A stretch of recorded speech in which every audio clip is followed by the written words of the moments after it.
Mirchi Bangla originals, আসল গল্পের আড্ডা।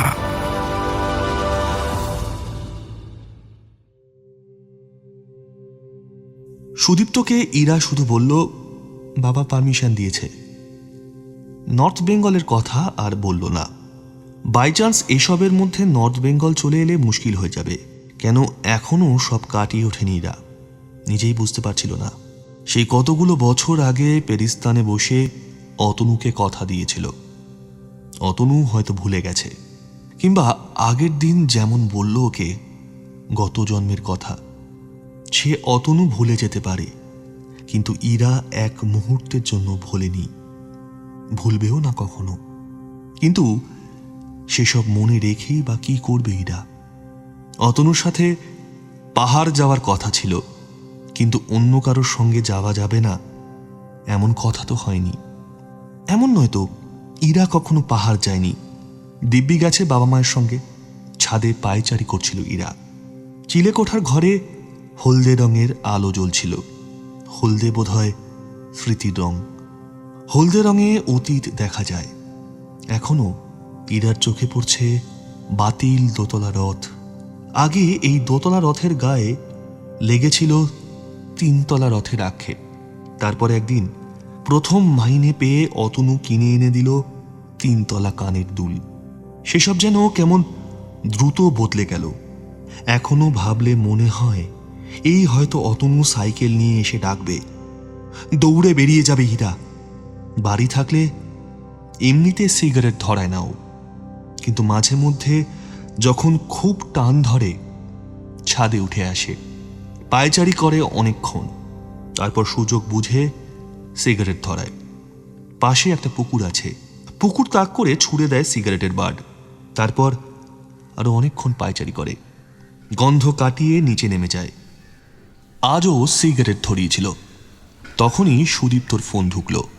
সুদীপ্ত ফোনের ওপার থেকে বলল, শান্তিনিকেতনের 2টো টিকিট কেটে ফেললাম। সুদীপ্তর কথায় অনেকখানি চিন্তার মেঘ সরে গেল ইরার মাথা থেকে। আর যাই হোক, পাহাড় আর শান্তিনিকেতনের কনফিউশন থাকলো না। কিছু কিছু সিদ্ধান্ত নিজেকে না নিতে হলেই ভালো লাগে। ইচ্ছে হয় কেউ একটা তার মতো কিছু চাপিয়ে দিক। আস্তে আস্তে শান্তিনিকেতনে যাওয়ার দিন এগিয়ে এলো।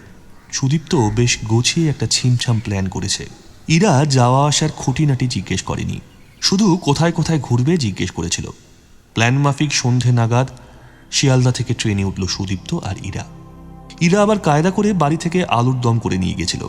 সুদীপ্ত রুটি কিনে আনলো শিয়ালদা থেকে। ট্রেনে ওঠার খানিকক্ষণ পরে শুরু হলো খাওয়া দাওয়া। সুদীপ্ত এক টুকরো রুটি ছিঁড়ে আলুর দম দিয়ে মুখে পড়ল। প্রায় সঙ্গে সঙ্গেই ইরা জিজ্ঞেস করল, এই আলুর দমটা কেমন হয়েছে? সুদীপ্ত মুখ চুন করে বলল, ভালোই, শুধু দাঁতের একটা বিমা করে রাখলে ভালো হতো। সুদীপ্ত মজা করছে ভেবে ইরাও মুখে দিল। তারপর সুদীপ্তর দিকে তাকিয়ে হাসল। তারপর মুখটা গম্ভীর করে বলল, অনেক ঘাম ঝরিয়ে বানিয়েছি, চুপচাপ খেয়ে নে। সুদীপ্ত তাই করল। হাসি মুখে অর্ধেকের বেশি রুটি সাবড়ে দিল ওই শক্ত আলুর দম দিয়ে। তারপর বলল, মন খারাপ করিস না, তোর কোনো দোষ নেই, এটা আলুরই দোষ। ও কেন সেদ্ধ হবে না? অনেক রাত করে শান্তিনিকেতন পৌঁছালো। নিরিবিলি স্টেশন। বাইরে কয়েকটা রিক্সা দাঁড়িয়েছিল, যদিও তার অধিকাংশ জনই বাংলা খেয়ে ঘুমোচ্ছে। মাঝে মধ্যে মশার কামড়ে ঘুম ভাঙছিল। মশা মারতে না পেরে খিস্তি মেরে ঘুমিয়ে পড়ছিল। সুস্থ একজনকে বলল হোটেলের নাম, আগেই বুক করা ছিল ফোন করে। একটু বেশি ভাড়া নিয়ে ইরা আর সুদীপ্তকে পৌঁছে দিল। এক ঘরে 2 জন। এটুকু যেন এর আগে খেয়াল করেনি ওরা। চারদিক চুপচাপ হয়ে যাবার পর মনে হলো এত নীরবতা আগে কোনোদিন ছোঁয়নি ওদের। সুদীপ্ত কেমন একটা ক্যাবলার মতো তাকিয়েছিল।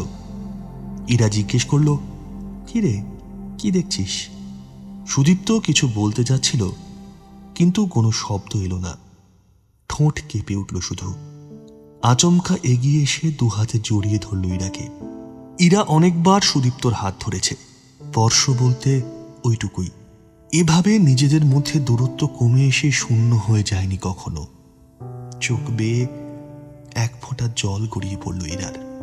2 হাতে জাপটে ধরল সুদীপ্তকে। ওর শ্বাস গুনতে গুনতে কখন যেন দুটো ঠোঁট মুখোমুখি এসে পড়ল। পৃথিবীর সব আলো যেন নিভে গেল। কোনো এক অন্ধ বালক ঠোঁটে বড়শি ফেলে তুলে নিয়ে এলো হৃদয়, ভালোবাসা, আরো যা যা সম্ভব। ইরা উন্মাদের মতো আরো জাপটে ধরল সুদীপ্তকে। ইরাকে বুকের কাছে নিয়ে বিছানায় বসেই রাত কাটিয়ে দিল সুদীপ্ত। কখন যে ঘুমিয়ে পড়েছিল দুজনে খেয়াল করেনি। ভোরের অ্যালার্মে ঘুম ভাঙল সুদীপ্তর। ইরাকেও ডেকে দিল।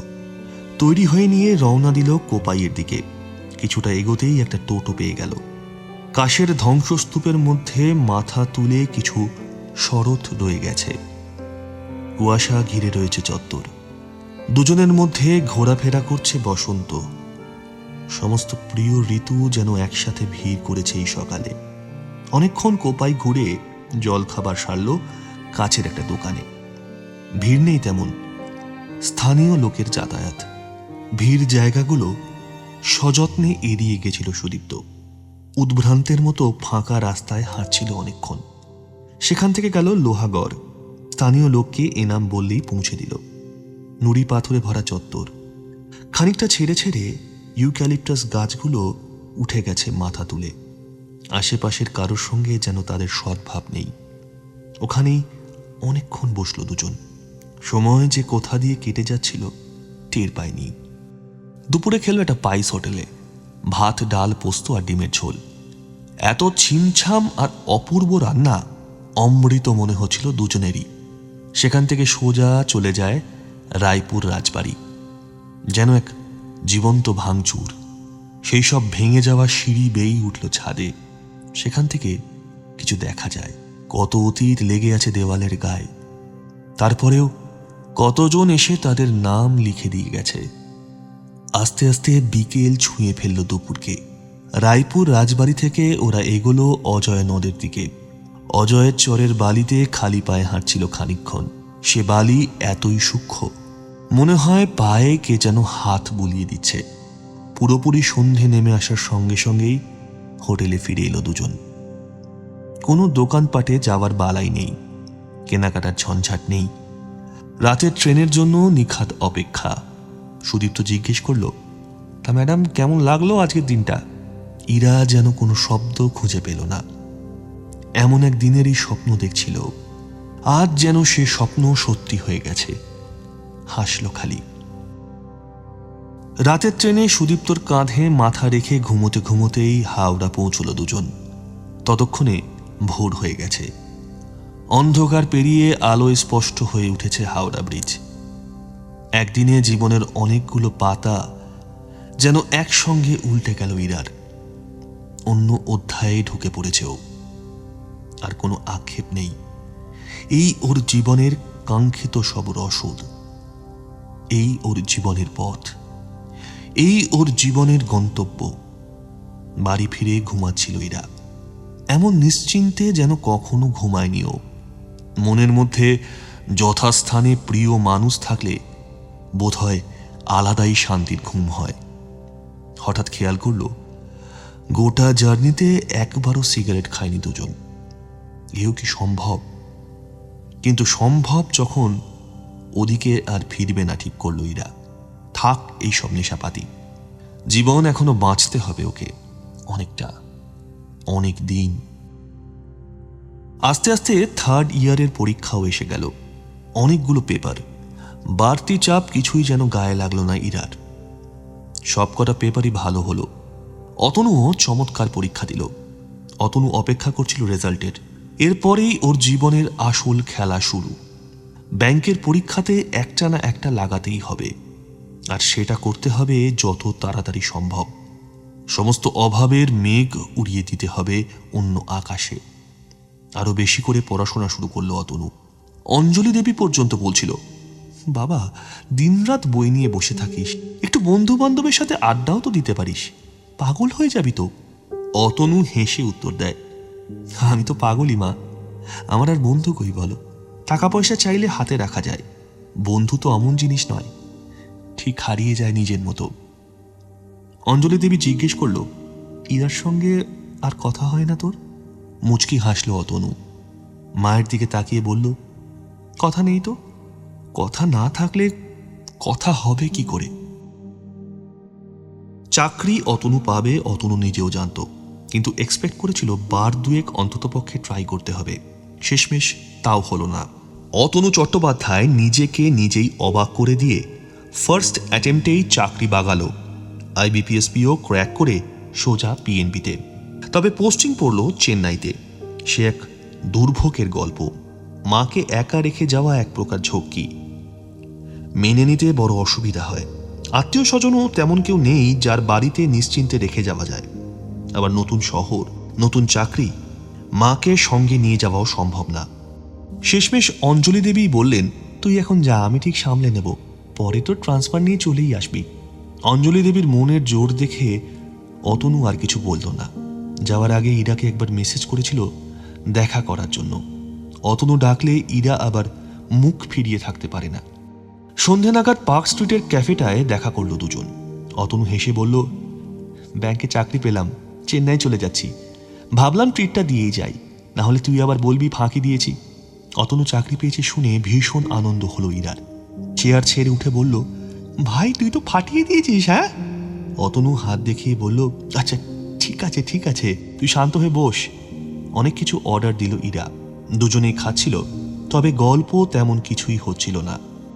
আসলে যা কিছু বলবে ভাবে কেটে ছেটে ন্যাড়া হয়ে যায়। এতটাই ফাঁকা হয়ে যায় সেই গল্প, আর বলার মানে থাকে না। এই যেমন ইরা শান্তিনিকেতনের কথা বলবে ভাবছিল, কিন্তু সে কথা বললেই বারবার সুদীপ্তর প্রসঙ্গ আসবে। অতনুর সামনে ও প্রসঙ্গ টেনে আনা নৃশংসতা মনে হয় ইরার। অতনুর অবশ্য বলার মতো তেমন কোনো গল্প নেই।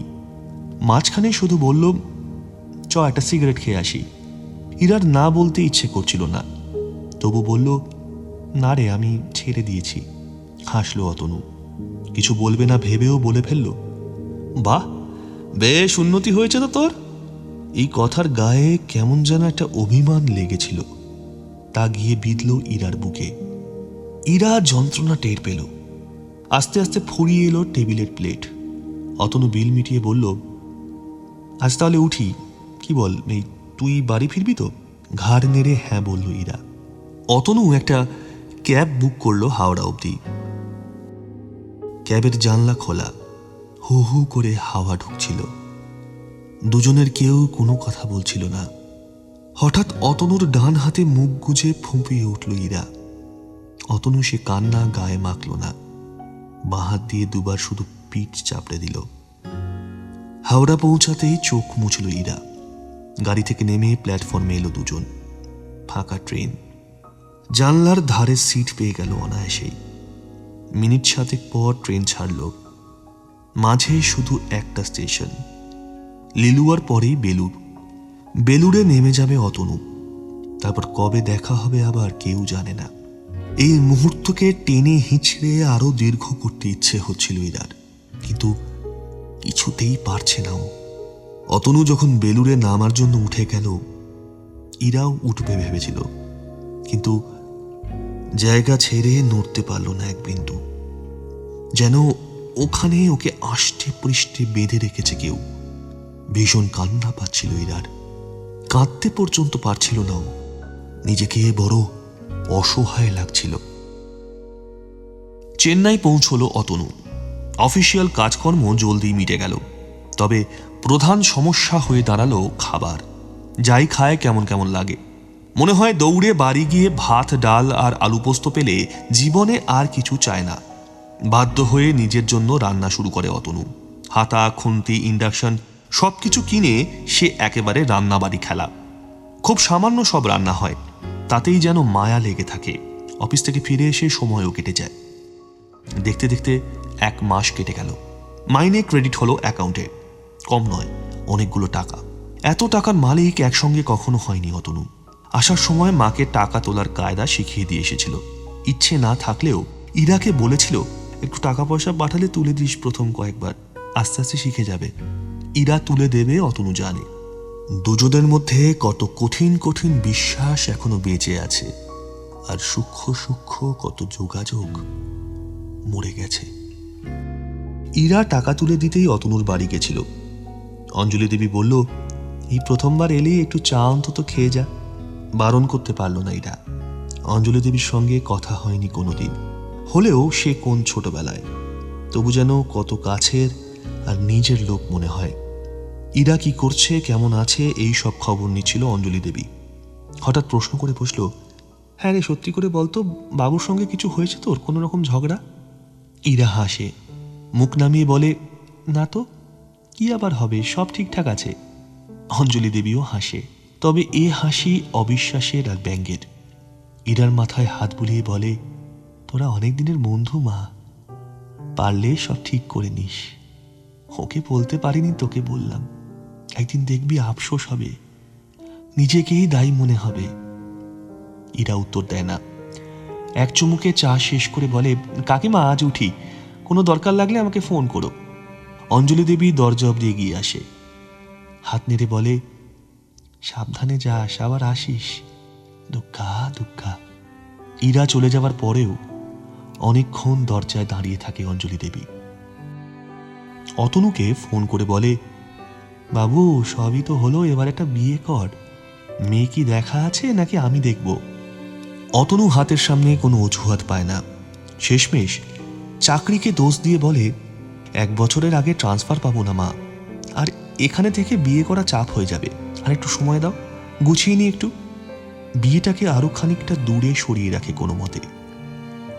কেন যে এভাবে পালাচ্ছে অতনু নিজেই জানে না। কাজের অবস্থা অবশ্য খুবই বেহাল। এই খটোমটো ভাষার চক্করে 1.5 মাসের মাথায় শোকস খেয়েছে অতনু। একজন লোক এসেছিল 1 লাখ টাকা ডিপোজিট করার জন্য। তারই সঙ্গে জিজ্ঞেস করেছিল তার ফিক্সড ডিপোজিটে কত টাকা আছে। এসবের মধ্যে শুধু ইংলিশ টার্মগুলো বুঝেছিল অতনু, তাই 1 লাখ টাকার ফিক্সড ডিপোজিট করে দেয়। কিছুদিন পর সেই লোক ব্রাঞ্চে এসে চোটপাট চালায়। সে যে 1 লাখ টাকা ফেলেছিল অ্যাকাউন্টে তা কেন দেখাচ্ছে না। ম্যানেজারের ঝাড় খেয়ে কাচুমাচুভাবে তাকায় অতনু। ব্যাপারটা অল্পের উপর দিয়ে ম্যানেজ হয়ে যায়, কিন্তু হায়ার অথরিটি শোকজ লেটার ধরিয়ে দেয়।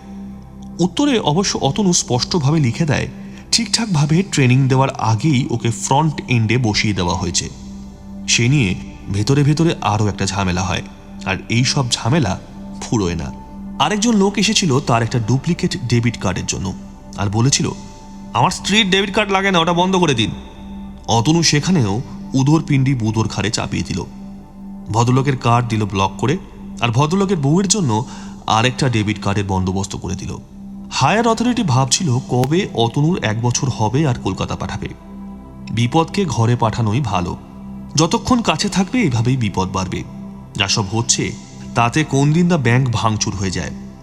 অতনুর অবশ্য কিছুতেই কিছু এসে যায় না। দিব্যি অফিস আসে, কাজ করে আর বাড়ি গিয়ে রান্না চাপায়। মাঝে মধ্যে কেলেঙ্কারি মার্কা 2-1টা ভুল করে, কেউই ওর ওপর ক্ষেপে নেই তাতে। হাসি খুশি ছেলে, সবার সঙ্গে ভালো ব্যবহার করে, আর কি চায়।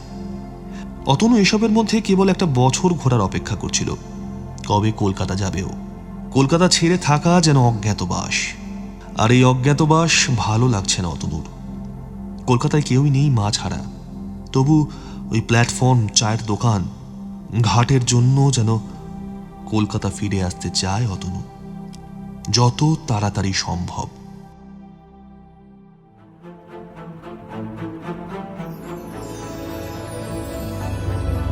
মির্চি বাংলা অরিজিনালস, আসল গল্পের আড্ডা।